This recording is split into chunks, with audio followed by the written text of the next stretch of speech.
Hola a todos, yo soy Carla Luyando y esto es En Voz Alta. Este es el segundo episodio sobre El banquete de Horacio Bañasco, que fue la novela que leímos el mes de febrero en el círculo de lectura, y vamos a hablar sobre algunos de los personajes de la novela y trataremos de contestar a la duda que me persiguió durante toda la historia. ¿Qué es una circasiana? Empecemos.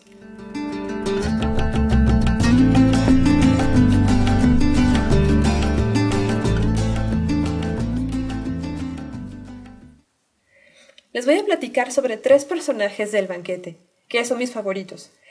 El judío Moisés de Corteolona, el chef Maese Stefano y la extraña circasiana. Vamos a empezar con Moisés de Corteolona. Creo que en la obra no se le hace justicia. Creo que daba más el personaje, pero aparece muy poco en la historia. El judío Moisés es de los pocos personajes que tienen un desarrollo en la novela, aunque aparezca poco. De la mayoría sabemos su color de piel, el color de sus ojos, qué tan guapos son, qué les gusta hacer y qué les gusta que les hagan y cosas así. Pero son más bien personajes unidimensionales, su profundidad es prácticamente nula, su personalidad está sobrepasada por sus deseos. En cambio, Moisés es de los pocos personajes que tienen algo de carnita, por decirlo de algún modo. A Moisés lo conocemos siguiendo a todos lados a los lacras amigos del duque, que primero le piden dinero para apostarlo y después se niegan a pagarlo, bueno, inclusive se niegan a reconocer que tienen una deuda con él. Luego está la escena, que es buenísima, por cierto, del asunto del pesaje de las monedas de la dote de Isabel de Aragón, en donde intentan hacerles fraude. Les voy a leer este pasaje porque me gusta mucho.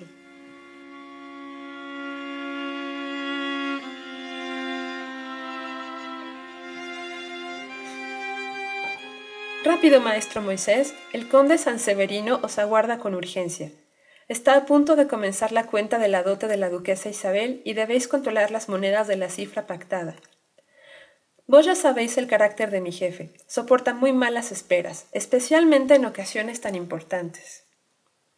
La carreta corrió veloz hacia el Palacio Real de Castelnuovo. Moisés, sostenido por los arqueros, fue obligado a subir casi volando por la escalinata y jadeante, se encontró en medio de la sala de la notaría, abarrotada de personajes que parecían muy importantes. Estaba confuso y apurado. De todos modos, comenzó a prodigarse en reverencias dirigidas a todos los presentes, tratando de no descuidar a nadie. Solo después de concluir tan fatigoso ejercicio, logró comprender quiénes eran aquellas personas, lo cual no contribuyó a tranquilizarlo. La sala estaba llena de altos dignatarios de las cortes de Nápoles y Milán. Cuando maese Moisés llegó, ya se habían dado lectura al acta verbal de la dote de la duquesa, firmada en su momento por el rey Fernando y por el ministro y poeta Pontano. Sobre la mesa se colocaron 10 cofres labrados en plata. Los hombres de Alfonso comenzaron a contar los ducados de oro según los iban extrayendo. Moisés, como siempre que se manejaba aquel preciado metal, estaba muy concentrado. Casi inmediatamente tuvo una sensación de desazón. Su sensibilidad de cambista lo mantenía en guardia. A medida que avanzaba la cuenta, las gotas de sudor comenzaron a surcarle el rostro, aun cuando en la gran estancia no había ninguna chimenea encendida. Notaba que algo no funcionaba en esas monedas. Del amplio bolsillo de su garnacha extrajo un estuche, lo abrió y sacó unas grandes gafas de madera de boj, cuyos lentes habían sido fabricados en Venecia y eran de lo mejor que había en Italia. Con la mano izquierda sostuvo las 2 patillas, que estaban unidas por la parte de abajo, y abrió los lentes hasta la altura de sus ojos. Se acercó cautamente a la mesa y la sangre se le heló en las venas. «Por Belcebú, estas monedas están cercenadas», murmuró. Estaba atrapado.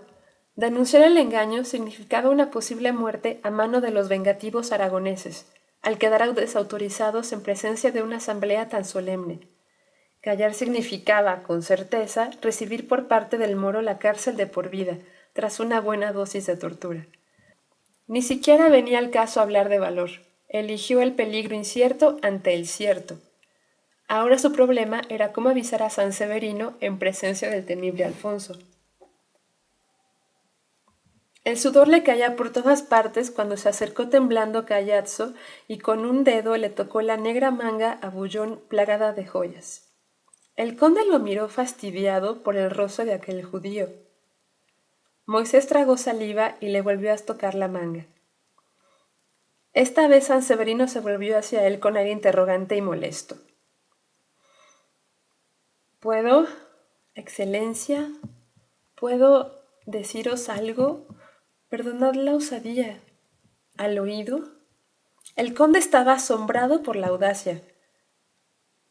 ¿Y bien? Dijo conteniendo las ganas de darle una lección.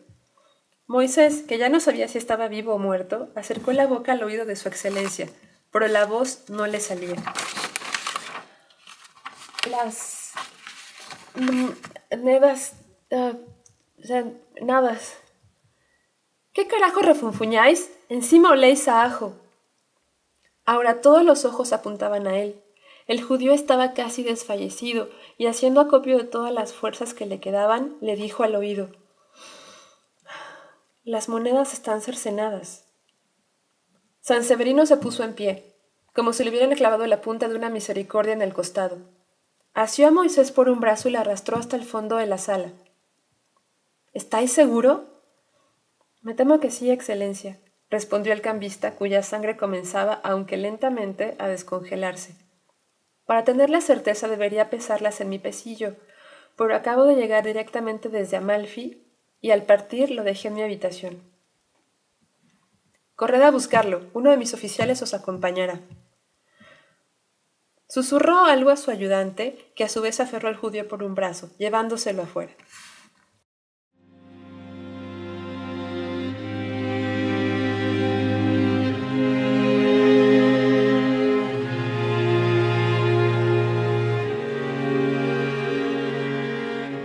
Después de que pasa por todo este asunto de las monedas fraudulentas, a Moisés lo acusan de haber sido él quien mató a los amigotes del duque, supuestamente por la deuda que tenían con él. Y lo meten a una cárcel inmunda. Son unos malditos. ¿Recuerdan el pasaje que describe el calabozo donde meten a Moisés? Ay, es horroroso. Pero es muy bueno, se los voy a leer.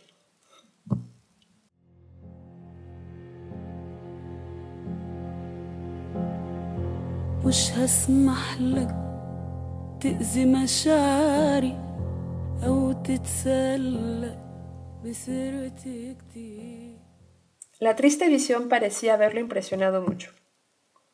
Al fondo del corredor, una reja daba acceso a una escalera de pocos peldaños que descendía hasta una gran sala con arcos y columnas, semejante a una iglesia. El suelo era de tierra batida. De pronto, el hedor de suciedad, excrementos y muerte golpeaba como un puño en el estómago. En la gran sala de 3 naves estaban instalados los ladrones, violadores, tahúres y asesinos, todos ellos delincuentes comunes a la espera de condena o ya condenados. Según la gravedad del delito, algunos simplemente estaban encadenados por los pies, otros sentados contra el muro, con las piernas abiertas por un yugo que bloqueaba los tobillos y con los brazos atados a las paredes. Otros más estaban literalmente colgados de los muros. Además, había algunos, a decir verdad pocos, completamente sepultados en el suelo, solo con la cabeza fuera de la tierra y destinados a morir en esa posición. Por la longitud de las barbas, el cabello y las uñas, y por el estado de sus indumentos, se podía inferir desde cuándo se encontraban en esa condición. También se deducía por las llagas que los hierros habían abierto en las muñecas y los tobillos con el pasar de los meses. Grumos de gusanos se movían entre las heridas, pero pocos prisioneros tenían las manos libres para podérselos quitar.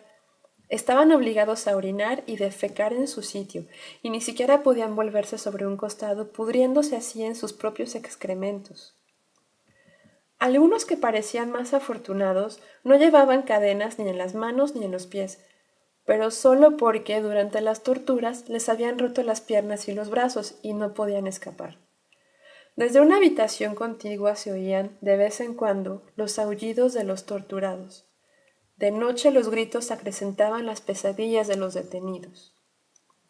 En toda esa fetidez de efluvios y humores humanos, de podrido, de excrementos y de vapores, entre el lamento de los moribundos, unas figuras femeninas, vestidas de negro y con un largo velo que les ocultaba el rostro, daban vueltas con cestos de mimbre y frascas cubiertas de paja.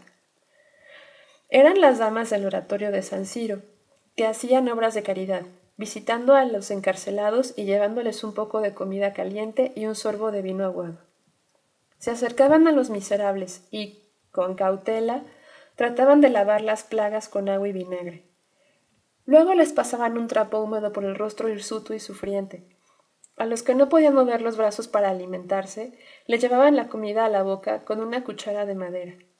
A los enterrados hasta la cabeza y a los ya próximos a la muerte les daban un poco de aguardiente y algunas cucharadas de polenta de trigo templada, mezclada con miel.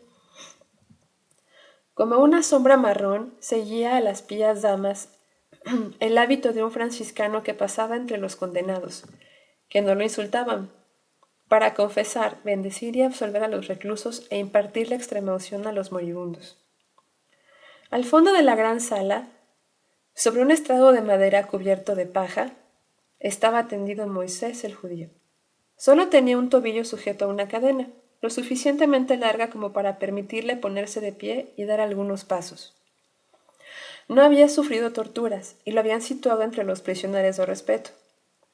Merecía este privilegio por ser un hombre del Moro y porque los carceleros aún esperaban instrucciones de Milán. En cuanto vio a los legados, Moisés los recibió con esa sonrisa triste con que desde hace siglos su gente acostumbra aceptar todas las injusticias, como si fueran eventos naturales. Los gentiles hombres le habían llevado vino, pan, queso y una capa espesa para echársela por encima. Sane de Rosselli, que parecía el más afectado por la reclusión del judío, le llevó como obsequio un paquete de fruta confitada, una especialidad de Génova, y también aguardiente con ruda, que a decir verdad se usaba como digestivo, y en cualquier caso calentaba el estómago. Intercambiaron con el detenido pocas palabras, porque ninguno sabía qué decir. Debido a los miasmas, a algunos de los diplomáticos les costaba no vomitar. Cuando salieron a la oscuridad de la noche, las violentas y casi tibias rachas del siroco sacudían la lluvia, que a ráfagas fuertes se metía por todas partes. Lentamente bajaron hacia la hostería, en el muelle de los Borgoñones.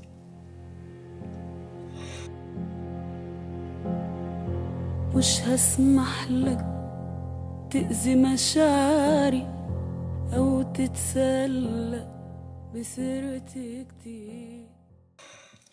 Repito, malditos por meterlo a la cárcel. En fin. Al final volveremos a ver a Moisés, medio enloquecido por haber pasado tiempo en esos calabozos.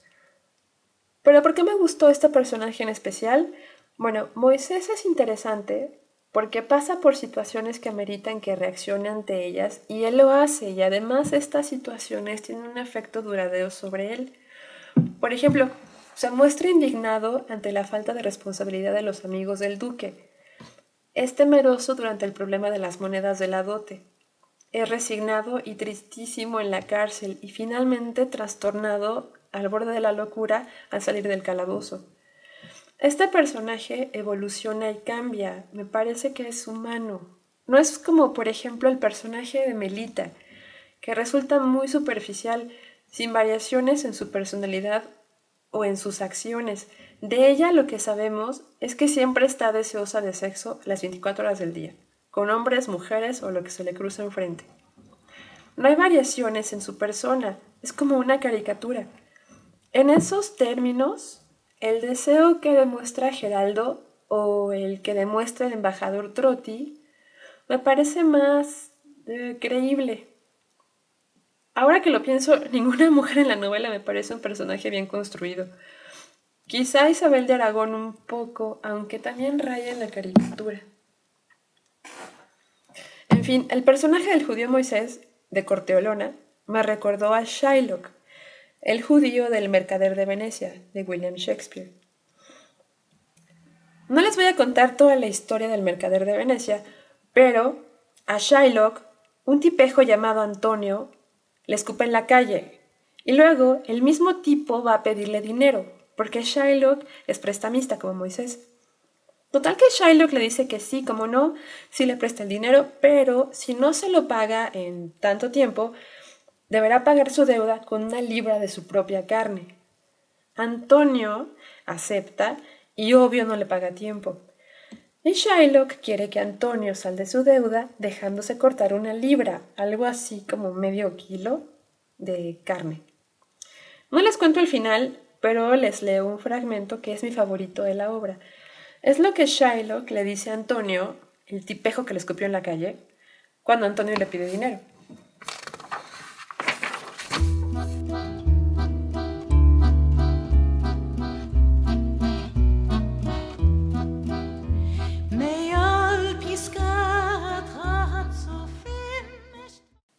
Señor Antonio, innumerables veces me habéis reprendido en el puente de Rialto por mis préstamos y usuras, y siempre lo he llevado con paciencia, y he doblado la cabeza, porque ya se sabe que el sufrimiento es virtud de nuestro linaje.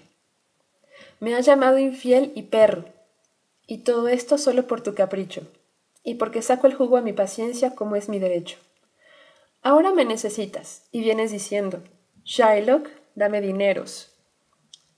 Y esto me lo dice quien derramó su saliva en mi barba, y quien me empujó con el pie como un perro vagabundo que entra en casa extraña. ¿Y yo qué debía responderte ahora? No, un perro cómo de tener hacienda ni dinero, cómo de poder prestarte 3000 ducados. O te diré en actitud humilde y con voz de siervo. Señor, ayer te plugo escupirme al rostro, otro día me diste un puntapié y me llamaste perro, y ahora en pago de todas estas cortesías te voy a prestar dinero.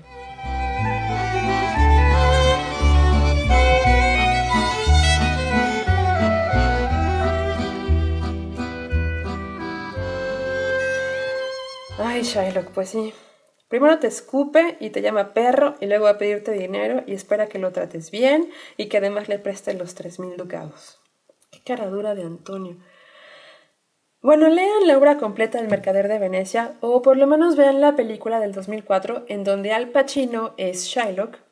Bueno, Al Pacino siempre es el papel de Al Pacino, pero aquí se disfraza de judío en Venecia en el Renacimiento. Y hasta aquí como Moisés de Corteolona y Shylock. Otro personaje que me gustó mucho fue el cocinero, el gran cocinero, el maese Stefano.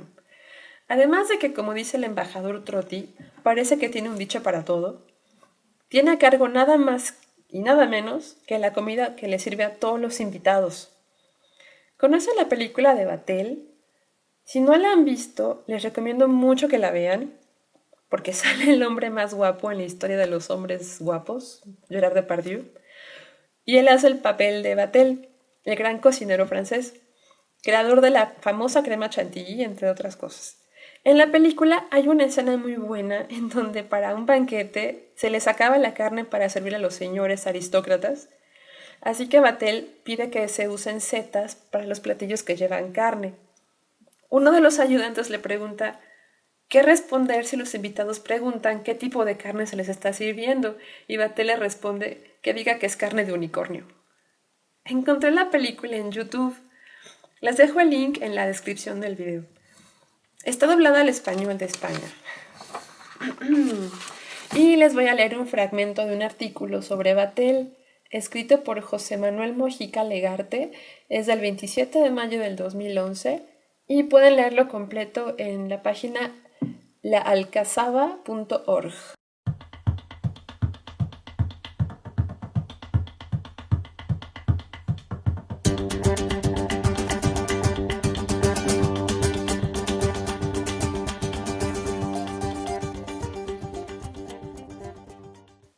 La primera fiesta organizada por Vatel, la que empezó a consolidar su fama, tuvo lugar el día 17 de agosto de 1661, durante la inauguración del Palacio de Fouquet, a la que estaban invitados el rey Luis XIV, su madre Ana de Austria y todos los personajes importantes de la corte francesa. La cena fue servida a la familia real en una vajilla de oro macizo, mientras el resto de los cortesanos debían conformarse, pobrecitos, con una de plata. Las 30 mesas de buffet, en las que aparecían más de 80 recetas diferentes, entre las que se contaban 5 servicios de aves salvajes, estaban lujosamente adornadas. y los invitados disfrutaron del servicio mientras más de 80 violinistas interpretaban partituras del compositor preferido de Luis XIV. Vatel organizó una celebración de 3 días y 3 noches que dio comienzo el 21 de abril de 1671 con el único fin de deslumbrar al rey de Francia, Luis XIV. Vatel, que fue avisado de la celebración de esta fiesta con solo 15 días de anticipación, inició su trabajo diseñando menús y puestas en escena que lograran asombrar a toda la corte de Versalles. Para este banquete se prepararon candelabros hechos de masa de pan, centros de flores en caramelo soplado con la misma técnica de los vidrieros y un menú compuesto por recetas escogidas, sería degustado por los invitados en un marco incomparable de escenarios diversos tras los que se escondió una complicada maquinaria de cuerdas, poleas, engranajes y telas pintadas, que permitían una puesta en escena espectacular. Debemos recordar que estos artificios que permitían volar a los actores ya habían sido utilizados 2 siglos antes por otro maestresala famoso, Leonardo da Vinci, quien con ocasión de la boda de Ludovico Sforza el Moro, en 1491, ideó celebrar el convite dentro de un pastel de 60 metros de longitud, elaborado con ladrillos hechos de polenta, pequeños pasteles, nueces y pasas, llegando a fabricar asientos y mesas con los mismos materiales. Pero cuando todo estaba ya preparado, la noche anterior a la boda, una horda de ratas y pájaros atacaron el edificio hecho de pastel, y a pesar de la dura resistencia que pusieron los servidores a fuerza de palos, los animales hambrientos acabaron con la creación de Leonardo. Años antes, en 1488, con ocasión de la boda de Gian Galeazzo, Da Vinci ya había vestido a los pajes con disfraces de animales salvajes y pájaros, quienes sirvieron la comida sobrevolando a los invitados mediante un complejo sistema de cuerdas y poleas. Algunos de estos disfraces se conservan todavía en la colección real de Windsor en Inglaterra. Bueno, volviendo a la fiesta de los 3 días, Vatel había ideado como acto final un banquete compuesto solo por pescado y marisco. Horas antes de que se celebrara la cena, debido a problemas de transporte, el pescado y los mariscos brillaban por su ausencia.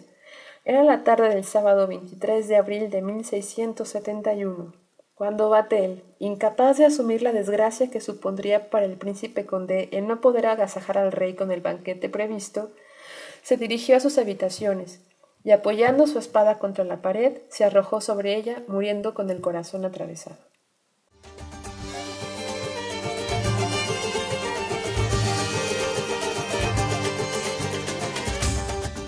Pues así Vatel y el maestro Stefano. Espero que vean la película.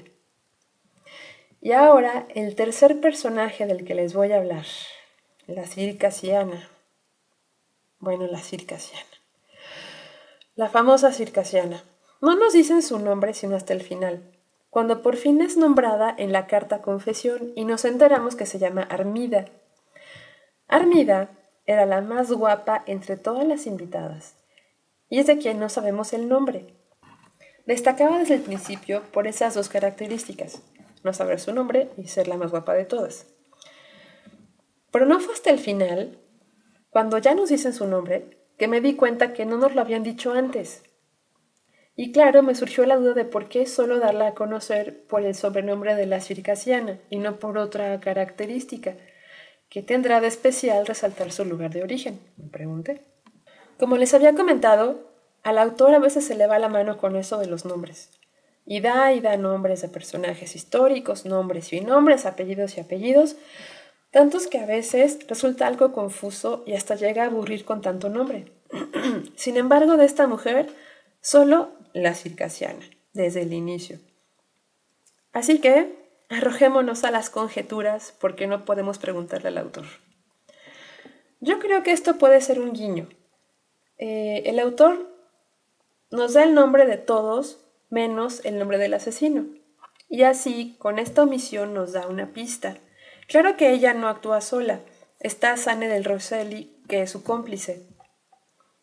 Pero ya que están todos juntos todo el tiempo haciéndose pasar por amantes, cuando en realidad son hermanos, en realidad lo que sea que apunte a ella también lo involucra a él. Así que creo que más bien es un guiño, una pista, de que esa de la que no conocemos el nombre es la que tiene el secreto que buscamos, de que a esa es a la que hay que ponerle atención. Ahora, ¿quiénes son los circasianos? ¿De dónde vienen y por qué nos interesa que la gente sepa justamente eso sobre ella? Bien, podría haber resaltado otra característica el autor, ¿no? Bien pudo ser la amante de Rosselli, o la mujer pelirroja, o la mujer misteriosa, o cualquier otra cosa. Pero pues, ¿por qué es importante que lo conozcamos como la circasiana? Primero lo primero. ¿Quiénes son los circasianos?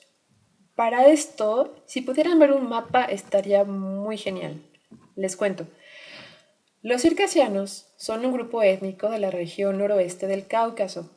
¿Dónde está el Cáucaso? Bueno, si ven un mapa, en la región que se encuentra entre el mar Caspio y el mar Negro, donde ahora están Georgia, Armenia y Azerbaiyán, más o menos, esa es la región del Cáucaso. Los circasianos son de ahí.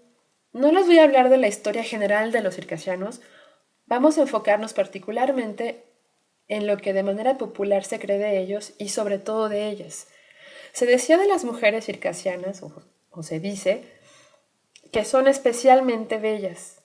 Tristemente se conoce sobre todo del tráfico de esclavas circasianas que eran muy solicitadas por su aspecto físico, eran vendidas y usadas sobre todo como prostitutas. Por ejemplo, los sultanes las querían en sus harenes y más en tiempos recientes, ya hacia nuestra época, a finales del siglo XIX, en Europa, para hacerle publicidad a algunos cosméticos, se les atribuía que tal crema o tal maquillaje era el secreto de belleza de las circasianas. Es más, en Estados Unidos, las bellezas circasianas eran parte de las atracciones de varios circos, así como lo oyen, así como se exhibía a los siameses, a las personas con alguna particularidad física, como ser extremadamente altos o bajos, o súper flacos o gordos, mujeres con barba, también se exhibía a las bellezas circasianas como algo extraordinario. Leí un artículo que dice que el fundador de la antropología física, Johann Friedrich Blumenbach, inventó el concepto de la raza caucásica, que se refiere en parte a los circasianos, que eran los habitantes del Cáucaso. Según este señor, los habitantes del Cáucaso representaban algo así como la forma ideal del ser humano, y que esta forma ideal se había ido degenerando en otras razas inferiores. Mucho ojo con esto, que no lo digo yo y mucho menos lo creo, solo se los cuento para que sepan de dónde viene esta fascinación por las circasianas. Todo el racismo me parece reprobable y estúpido. Bueno, y a todo esto, ¿cómo se ven las circasianas? ¿De qué se trata esta famosa y mítica belleza?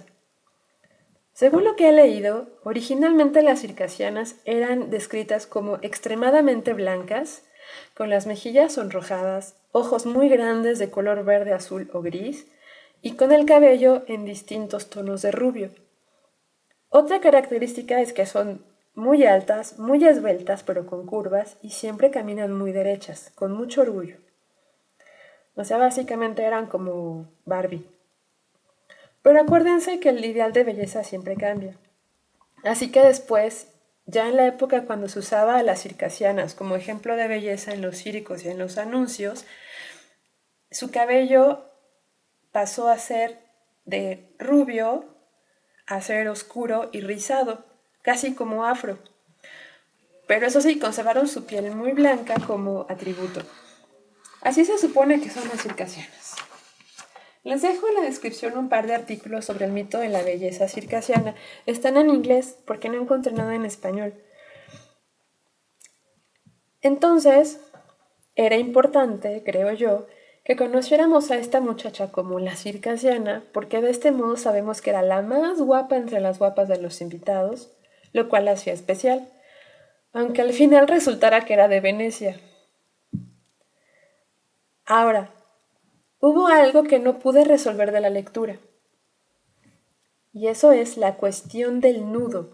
¿Recuerdan que uno de los asesinados es colgado del mástil de un barco y que una de las pistas importantes es que el nudo con el que lo ataron era un nudo llamado gasa de amantes? Ese nudo supuestamente solo podrían hacerlo los marineros o alguien que tuviera experiencia en el mar. Y cuando por fin saben quiénes son los asesinos, les parece de lo más obvio que la circasiana, que resultó ser de Venecia, supiera de nudos marineros. Les leo el fragmento donde descubren esto. Además, no podemos olvidar que las maneras de esta dama eran las de las aristócratas de la ciudad lagunar, más que las de una campesina del Cáucaso. Otro detalle es el asunto del nudo con que el segundo muerto fue colgado en el centro de la vela. Quien subió al mástil de la carraca para desatar el cadáver es un ex Bonaboya, hoy criado de los Fieschi, experto en la vida de las naves. Este hombre contaba a todos que para colgar al muerto se había empleado una gasa diamante, típico nudo marinero que solo un práctico hombre de mar puede usar, especialmente en trances tan trágicos. Es impensable que alguien carente de un verdadero conocimiento de amarras y cabos recurriera a un nudo tan complicado para colgar el cadáver, y encima con el riesgo de ser visto. Por tanto, el asesino debía de tener mucha familiaridad con el cordaje de una embarcación. ¿Por qué esta mujer sabía de nudos marineros? No logré enterarme. Y miren que esta es una de las claves importantes para señalar a los asesinos, a menos que lo que quiera decir el autor es que todos los venecianos saben hacer nudos marineros. Para mí quedó muy poco claro. Si alguien me puede explicar, se lo agradecería. Y bueno, en general este libro me parece más bien mediano, pero se salva por las descripciones de las costumbres y por las descripciones de la comida. Hasta aquí llegamos con el banquete. Espero que les haya gustado la novela y que este audio les haya servido también. Les recuerdo que soy Carla Luyando, coordino el círculo de lectura, preparo las guías para cada sesión, administro la página con mis conocimientos de primero de kinder en programación y leo todos sus comentarios. Y escribo y les platico estos capítulos. En la producción está el maestro Idaid Rodríguez. Anselmo y Lucrecia son parte del equipo, pero solo maullan y tiran cosas. Nos seguimos leyendo y oyendo.